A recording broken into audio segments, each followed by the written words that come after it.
আমার দেশ আমার গর্ব। সফলতার ক্লাসিক টেস্ট। খুবই সুন্দর একটা বক্স। এই বক্সটার মধ্যে কি লুকিয়ে আছে যদি আপনারা দেখেন তাহলে আপনারা নিজেরাও অবাক হয়ে যাবেন যে এত সুন্দর একটা বক্স, মনে হবে যে একটা গিফট। খুবই সুন্দর, অনেক দামি। আসলে বক্সটা কিন্তু অনেকই দামি। এই বক্সটা দিয়ে অনেক কিছুই করা সম্ভব। এই বক্সটার মধ্যে কি আছে আপনারা দেখতে চাইলে অবশ্যই আমার চ্যানেলটি সাবস্ক্রাইব করে পাশে থাকবেন।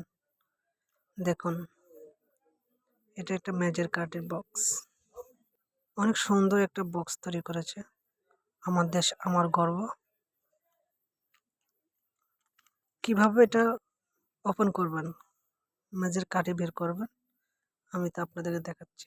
এই পাশটা খুললে বোঝা যাবে এখানে ম্যাজের কার্ডে রয়েছে। দেখুন, এখানে ম্যাজের কার্ডে রয়েছে অনেকগুলো। এভাবে এটাকে ওপেন করতে হয়। আসলে ম্যাচটা দেখতে আসলে মনে হচ্ছে অনেক সুন্দর একটা গিফট, দামি গিফট, যে কাউকে দিলে অনেক খুশি হয়ে যাবে। কিন্তু যখন আপনি দেবেন বাস্তবে, তখন আপনারা বুঝতে পারবেন, যখন হাত দিয়ে নিয়ে এটা খুলবেন তখন অবাক হয়ে যাবেন। তো আমার দেশ আমার গর্ব, সুন্দর একটা পরিস্থিতি বক্স। যদি ভালো লেগে থাকে ভিডিওটি বেশি বেশি শেয়ার করবেন, চ্যানেলটি সাবস্ক্রাইব করে পাশে থাকবেন।